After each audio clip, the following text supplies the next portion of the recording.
Hello friends, ये video मैं आपको दिखा रहा हूँ। यह है इनकम टैक्स से रिलेटेड। इस वीडियो में मैं आपको बताऊंगा कि आप इनकम टैक्स की रिटर्न करंट ईयर का मतलब हो गया असेसमेंट ईयर 2023-24 और 2023-24 का जो फाइनेंशियल ईयर है वो है 2022-23। देखिए मेरा ये पूरा वीडियो। आप इस वीडियो को कहीं पर भी स्किप नहीं कीजिएगा। अगर आप कहीं पर भी स्किप कर देंगे तो वो हिस्सा आपको देखने से रह जाएगा और आप अपनी इनकम टैक्स की रिटर्न गलत जमा कर सकते हैं। मैंने इस वीडियो में स्टेप बाय स्टेप बताया है कि आप इनकम टैक्स की रिटर्न असेसमेंट ईयर 2023-24 की, इसकी फाइनेंशियल ईयर 2022-23 है, कैसे जमा कर सकते हैं। अगर आप सैलरीड पर्सन है और इसके साथ साथ आपकी इनकम फ्रॉम हाउस प्रॉपर्टी है, यानी आपका कोई घर है वो किराए पर है और उससे जो इनकम होती है तो वो इनकम फ्रॉम हाउस प्रॉपर्टी कही जाती है। इसके अलावा इनकम फ्रॉम अदर सोर्सेज से अगर कोई इनकम है, इनकम फ्रॉम अदर सोर्सेज में आते हैं आपके, जैसे आपकी कोई एफडीज वगैरह है उससे जो इनकम होती है, या आपको डिविडेंड वगैरह मिलता है वो भी इसमें ही आता है। इसके अलावा और कोई सी भी आपकी किसी भी तरह की इनकम होगी वो सारी इनकम फ्रॉम अदर सोर्सेज में आती है। अगर आपकी इनकम फ्रॉम अदर सोर्सेज से इनकम है, या एक हाउस प्रॉपर्टी से इनकम है, या आपको सैलरी मिलती है, तो आपको इनकम टैक्स की रिटर्न ITR 1 जमा करनी होगी। आप देख रहे हैं मेरा YouTube channel tax help with Farzand Ali. अगर आप मेरी वीडियो देखते हैं और आपने अभी तक मेरा ये YouTube channel tax help with Farzand Ali को अभी तक सब्सक्राइब नहीं किया है तो प्लीज सब्सक्राइब कर लीजिएगा। आइए शुरू करते हैं अपना ये वीडियो। आपको सबसे पहले इनकम टैक्स की वेबसाइट पर जाना है। इनकम टैक्स की वेबसाइट पे जब आप खोलेंगे तो वहां पर लिखा होगा लॉगिन। लॉगिन करने से पहले इनकम टैक्स में रजिस्ट्रेशन करना पड़ता है। अगर आप रजिस्ट्रेशन नहीं करेंगे तो आपकी लॉगिन नहीं होगा।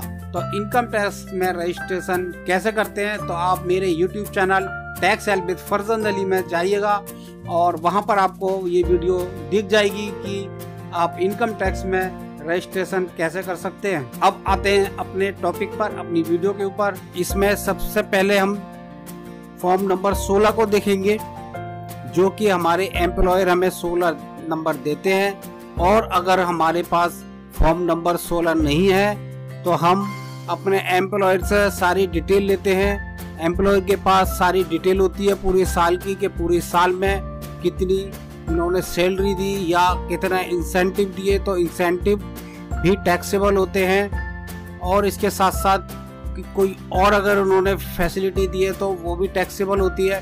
तो हम पहले उन सारी फिगर को ले लेंगे। लेने के बाद उसका कंप्यूटेशन करेंगे और कंप्यूटेशन करने के बाद फिर हम फॉर्म नंबर 1 को फिल करेंगे। अगर हमारे पास फॉर्म नंबर 16 है तो हम सबसे पहले फॉर्म नंबर 16 को खोल कर देखेंगे और उसमें देखेंगे कि उसमें सैलरी कितनी है और डिडक्शन कितना शो किया हुआ है, और भी बहुत सारी डिटेल होती है, कितना उन्होंने TDS जमा किया हुआ है। इनकम टैक्स की वेबसाइट incometax.gov.in पर जाएंगे, वहां पर लॉगिन करेंगे होम, और यहाँ पर हम क्लिक करेंगे तो देखिए हमारा जो वेबसाइट है इनकम टैक्स की वो वेबसाइट खुल जाएगी। फिर यहाँ पर ऊपर लॉगिन लगा होता है, लॉगिन के ऊपर हम क्लिक करेंगे। फिर यहाँ पर आपको यूजर ID देनी होती है। यूजर ID पैन कार्ड होता है, पैन नंबर होता है। तो उसके बाद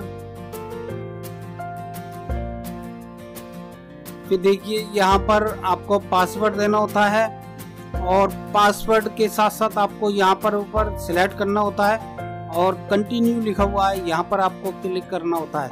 यहाँ पर जब आप क्लिक कर देंगे तो इस तरह से हमारा ये खुल गया है, लॉगिन हो गया है।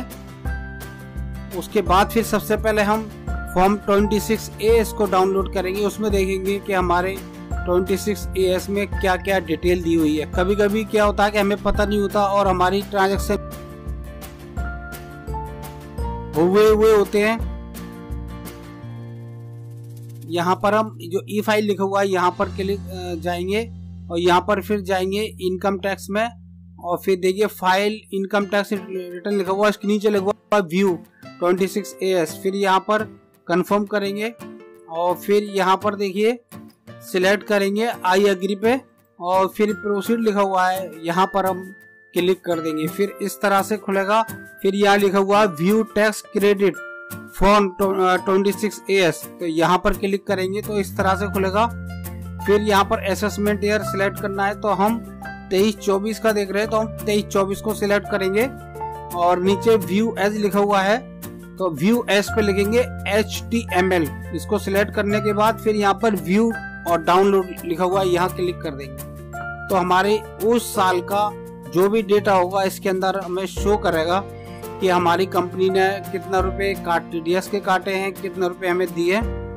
और फिर इसको हम डाउनलोड करेंगे तो उसके लिए एक्सपोर्ट एज PDF लिखा हुआ है, यहाँ क्लिक करेंगे।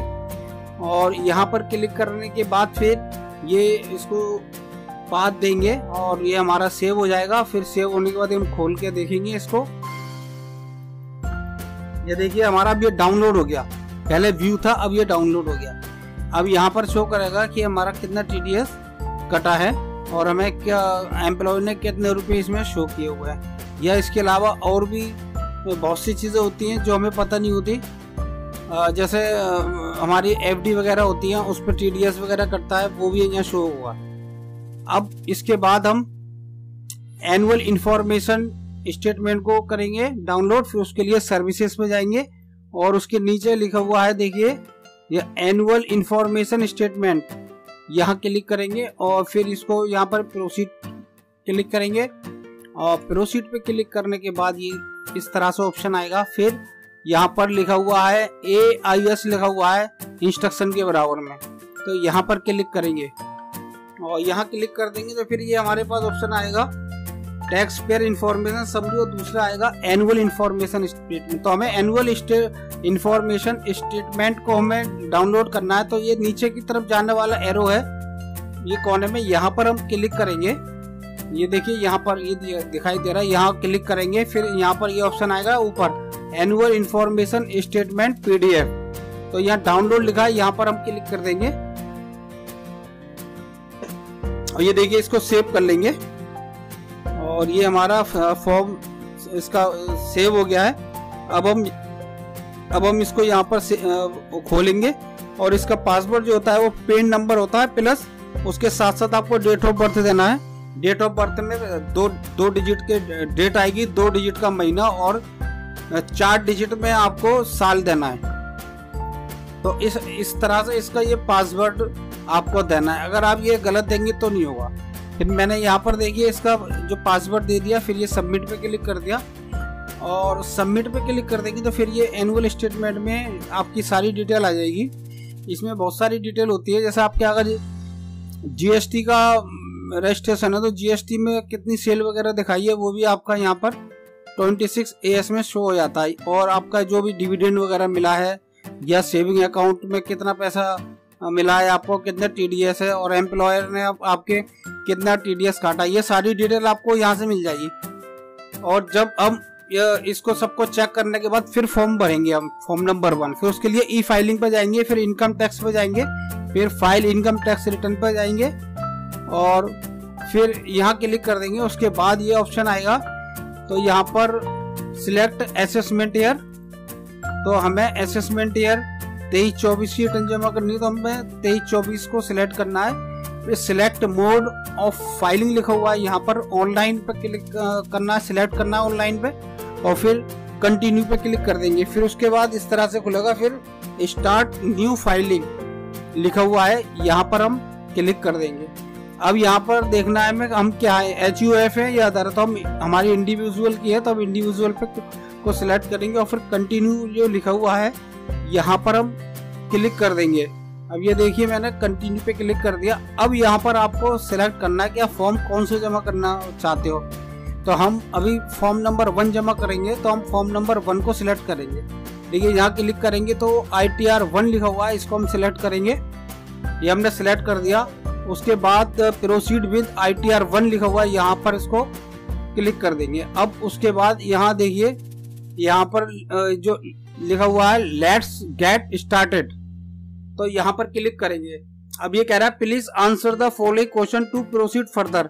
तो यहाँ पर हमें देखना है कि हम ITR क्यों जमा कर रहे हैं। Taxable income is more than basic exemption है हमारी, या filing return of income due to fulfil any one of the following below mention condition as per 7th proviso to section 139 sub section 1 में जमा कर रहे हैं। ये पढ़ लो।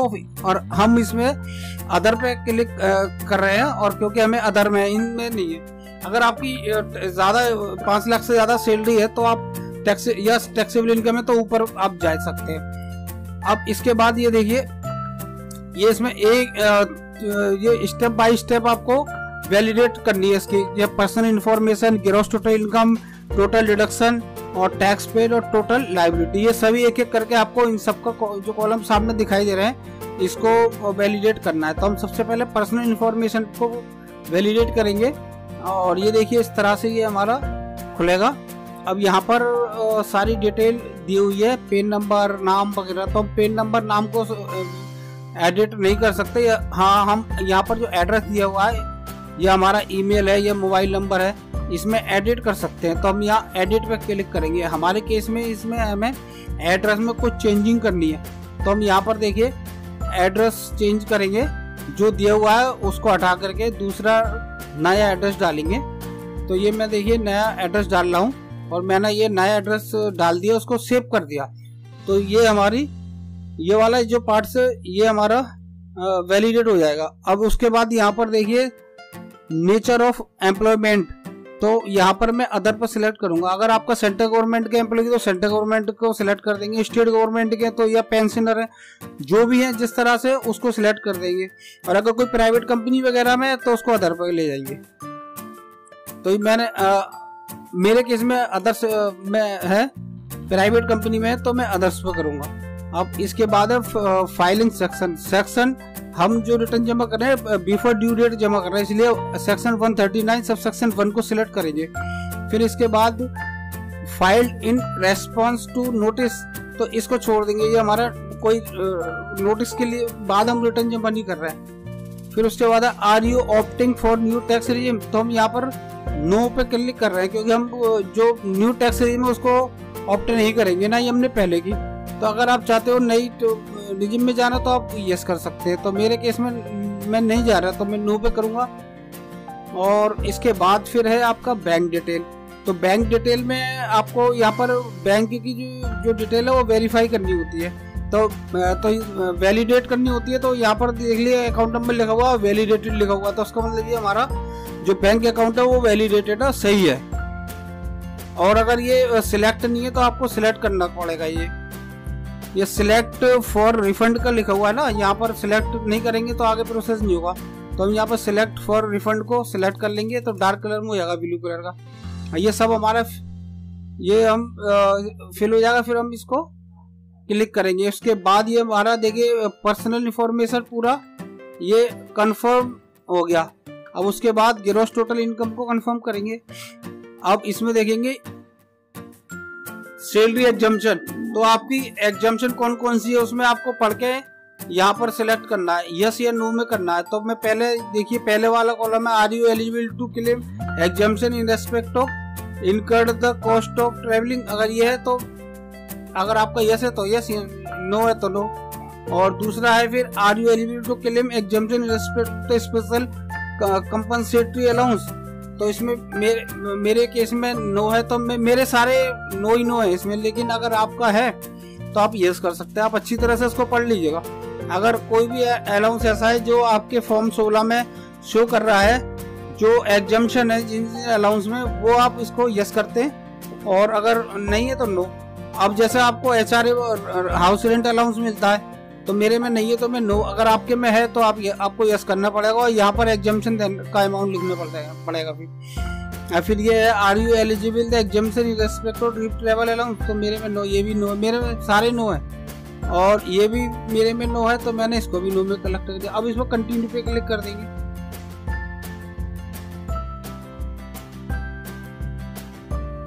अब verify your income source detail. अब यहाँ पर देखिए जो आपके एम्प्लॉयर ने जमा किया हुआ है दिखाया वो यहाँ पर अमाउंट है, लेकिन या अपडेट नहीं हुआ है, मेरे फॉर्म 16 में अलग अमाउंट है, यहाँ पर अलग अमाउंट है, तो मैं यहाँ पर एडिट पे क्लिक करके मेरा जो फॉर्म नंबर 16 या सैलरी सर्टिफिकेट में जो अमाउंट है वो यहाँ पर सही करूंगा।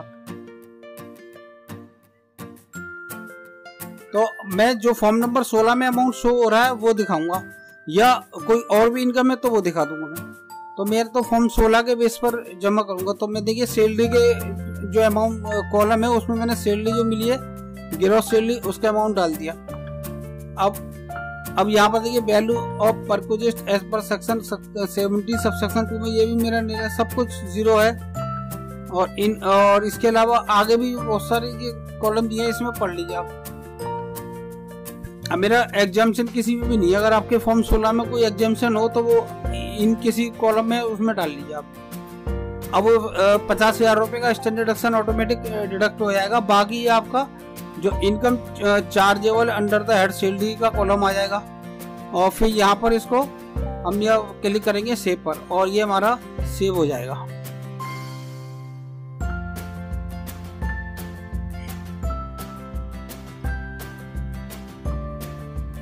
अब अगर आपकी इनकम फ्रॉम हाउस प्रॉपर्टी है, तो अगर आपको कोई प्रॉपर्टी है उस पर कोई रेंट वगैरह मिलता है तो यहाँ पर आप डालेंगे।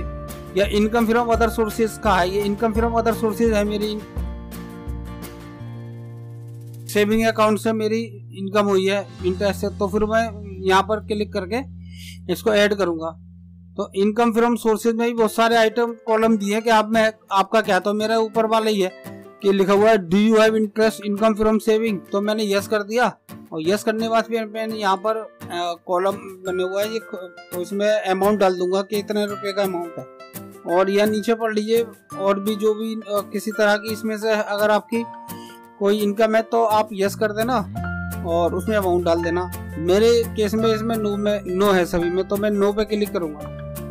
अब ये देखिए ऊपर है फिक्स डिपॉजिट वगैरह से आपकी इनकम है, तो यहाँ पर यस कर देंगे, और यस करेंगे फिर इसके बाद do you have receive income tax refund, तो रिफंड का है ये। अगर आपको रिफंड मिला तो यहाँ पर इस तरह से देख लीजिए। फिर इसके do you have interest accrued on contribution to provident fund to the extent taxable, अगर आपका यस कर देना अगर है तो। और ये भी प्रोविडेंट फंड के से रिलेटेड है, ये सारे पढ़ लीजिए, अगर कोई है तो उसमें पढ़ दो आप।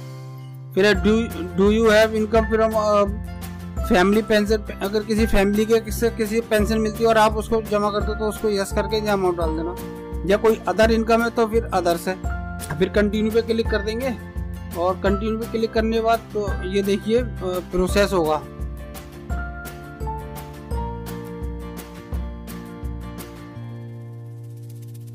स्क्रॉल डाउन करेंगे इसको, और फिर देखिए अब इसको चेक कर लीजिएगा कि आपका सही है यानी इनकम फ्रॉम अदर सोर्सेज वगैरह। और ये ग्रॉस टोटल इनकम शो हो रही है आपकी। फिर यहाँ पर जो कंफर्म लिखा हुआ है इस पर क्लिक करेंगे, और तो ये हमारा ग्रॉस टोटल इनकम कंफर्म हो गया। अब टोटल डिडक्शन पे क्लिक करेंगे, तो अब यहाँ पर देखिए डिडक्शन दी हुई है बहुत सारी, तो जो डिडक्शन आपको चाहिए उसको यस करिएगा आप। Are you eligible to claim any deduction for donation, तो मैं नो।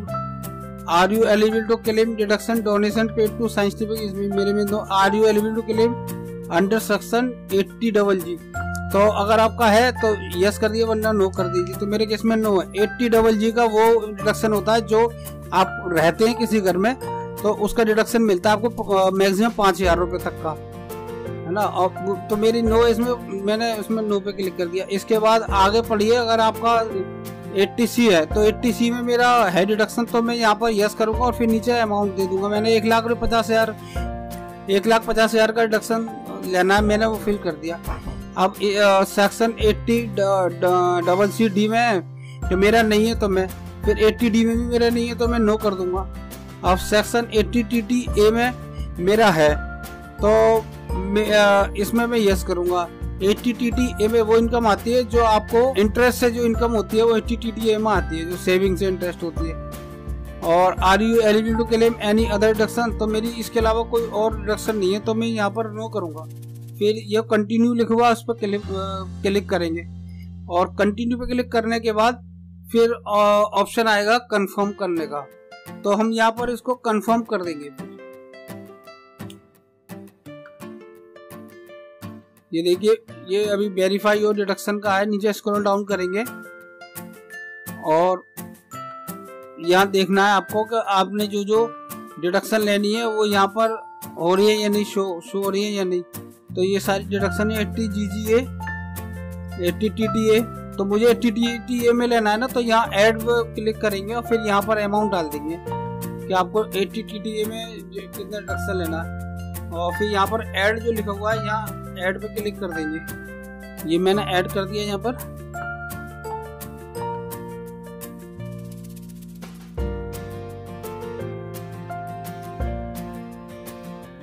अब स्क्रॉल डाउन करेंगे, ये देखिए कंफर्म लिखा हुआ है, यहाँ कंफर्म पे क्लिक कर देंगे। अब ये देखिए हमारा टोटल डिडक्शन ये कंफर्म हो गया है और जो राइट का निशान है वो हो गया। अब नेक्स्ट देंगे टैक्स पेड, तो अभी हमारा टैक्स पेड जो है ना वो कम दिखा रहा है TDS, जबकि TDS हमारा ज़्यादा कटा है। तो उसके लिए हम यहाँ क्लिक करने के बाद ये देखिए आप TDS के बारे में लिखवा detail of tax deduction at sources on salary income, तो हमारा यहाँ पर कम शो कर रहा है, तो हम जो फॉर्म नंबर 16 दिया है उसके हिसाब से करेंगे। तो यहाँ पर क्लिक करेंगे और फिर यहाँ पर ये देखिए उसका एम्प्लॉयर का हमारा नाम शो हो रहा है, यहाँ इसको सिलेक्ट करेंगे। फिर जो एडिट लिखा हुआ है यहाँ एडिट पे क्लिक कर देंगे और यहाँ पर देखिए जो फॉर्म नंबर 16 में जो सैलरी का अमाउंट लिखा हुआ है इनकम चार्जेबल, तो उसके हिसाब से हम यहाँ फिल कर देंगे। लेकिन ऐसा बहुत कम होता है, पर इसमें मेरे केस में अपडेटेड नहीं है ये, तो फॉर्म 16 में अलग अमाउंट दिखा रहा है और इसमें अलग, तो हम फॉर्म नंबर 16 के हिसाब से यहाँ डालेंगे। जो हमारा चार्जेबल अमाउंट है वो डालेंगे और प्लस जो हमारा TDS, तो हमने सही से जो हमारा एग्जैक्ट TDS है वो डाल दिया हमने। और ये देखिए अब इसको फिर कंफर्म करेंगे, ये मैंने कंफर्म कर दिया। तो अब ये देखिए मेरा टैक्स पेड हमारा कंफर्म हो गया और ग्रीन कलर का शो होने लगा। और इसके बाद हम टोटल टैक्स लायबिलिटी पे क्लिक करेंगे, तो यहाँ पर क्लिक करेंगे। उसके बाद देखिए अब ये वेरीफाई योर टैक्स लायबिलिटी, इसको देखेंगे कि हमारी जो टैक्सेबल इनकम है वो सही शो हो रही है या नहीं, और जो हमारा TDS है वो हमारा यहाँ शो हो रहा है या नहीं सही तरीके से। ये देखिए जो डिडक्शन वगैरह है वो देख लीजिएगा अब इसमें, अगर सही है तो फिर इसको कंफर्म कर जो लिखा हुआ है वहाँ क्लिक करेंगे और ये देखिए अब आगे प्रोसेस होगा। अब ये हमारे जो भी है सारे टोटल टैक्स लायबिलिटी हमारी कंफर्म हो गई और फिर प्रोसीड पे क्लिक करेंगे। प्रोसीड पे क्लिक करने के बाद अब ये देखिए you are eligible for a refund of इतना इतना, तो ये इसका मतलब ये है कि हमारा सही है। फिर यहाँ पर प्रीव्यू रिटर्न पे क्लिक करेंगे और प्रीव्यू रिटर्न पे क्लिक करने के बाद ऊपर यहाँ आपका नाम लिखा हुआ होगा, यहाँ पर ये कॉलम ये दिया है, बॉक्स दिया है, यहाँ पर सिलेक्ट करना है और फिर स्क्रॉल डाउन करना है। स्क्रॉल डाउन करेंगे तो उसके बाद ये लिखा हुआ है प्रोसीड टू प्रीव्यू, यहाँ पर क्लिक कर देंगे। अब यहाँ पर सारी आपकी डिटेल शो होगी कि आपका टोटल आपने क्या क्या इसमें फिल किया है, तो आप यहाँ पर पूरी डिटेल देख सकते हैं। आपका सैलरी कितनी है, डिडक्शन कितनी है, TDS कितना है, ये सारी डिटेल आपको यहाँ पर मिलेगी। तो अभी फिलहाल आपको यहाँ पर डाउनलोड करने की जरूरत नहीं है, फिर उसको प्रोसीड टू वैलिडेशन पर क्लिक कर देंगे।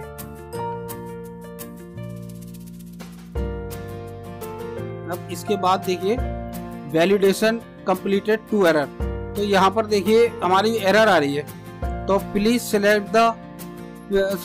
Select an option from the drop down, तो यहाँ पर हमें क्लिक करना है। तो जो भी हमारी एरर आ रही है वो पेज यहाँ खुल जाएगा कि आपको ये करना है।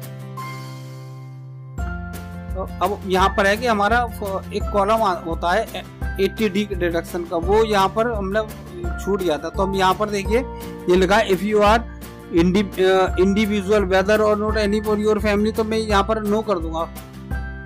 और इसके नीचे फिर एक सेकंड है whether any one of your parent is a senior citizen, अगर आपका यस है तो यस कर दीजिए, वरना नो है तो नो कर दीजिए। तो मेरा नो है, और यहाँ पर 80D में कितना डिडक्शन है वो यहाँ पर हेल्थ इंश्योरेंस लिखा हुआ है, यहाँ पर उसको अमाउंट डाल देंगे। क्योंकि मेरा हेल्थ इंश्योरेंस का डिडक्शन मुझे लेना है तो वो मैंने इसमें अमाउंट डालना है, क्योंकि पहले जो ऑप्शन था उसमें यस नो था। और फिर उसके बाद सेव कर देंगे।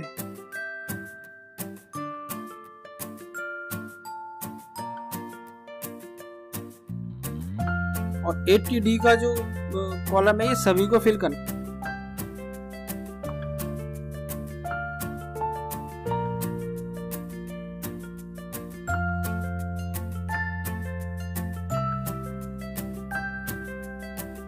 आपने इंश्योरेंस करवाया हो या नहीं करवाया, मेडिक्लेम पॉलिसी का।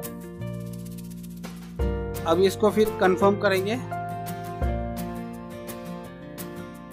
और फिर इसको यहाँ पर प्रोसीड करेंगे। दोबारा से ये फिर करेंगे इसको और फिर प्रीव्यू रिटर्न में जाएंगे और फिर ये इसको सिलेक्ट, अगर नहीं है तो सिलेक्ट कर लेंगे। फिर स्क्रॉल डाउन करेंगे, फिर प्रोसीड टू प्रीव्यू में जाएंगे। अब ये वही आ गया जो अभी पहले आ रहा था।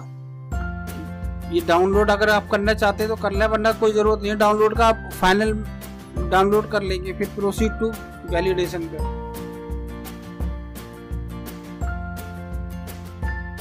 अब ये ITR1 वैलिडेशन सक्सेसफुल लिखा हुआ आ गया है। इसका मतलब ये हो गया कि ये मेरी ITR जो भरी है मैंने उसमें कोई भी प्रॉब्लम। या फिर इसको प्रोसीड टू वेरिफिकेशन पे क्लिक करेंगे। अब ये कंप्लीट योर वेरिफिकेशन। अब ये इसको वेरिफिकेशन करना, वेरीफाई करना है तो उसका 3 ऑप्शन होते हैं, e verify now, e verify later, verify by ITRV। तो अभी मैं फिलहाल ई वेरीफाई लेटर पे करूंगा, क्योंकि मैं भी OTP में ले नहीं पाऊंगा किसी के क्लाइंट का, तो OTP बाद में लूंगा। तो यहाँ पर क्लिक करने के बाद कंटिन्यू पे क्लिक कर देंगे। अब इसका मतलब हो गया कि मेरी इनकम टैक्स की रिटर्न जमा हो जाएगी और लेकिन वेरीफाई होने को रह जाएगी। तो बाद में इसको हम वेरीफाई करेंगे। तो हम यहाँ पर कंप्लीट कंटिन्यू पे क्लिक करेंगे।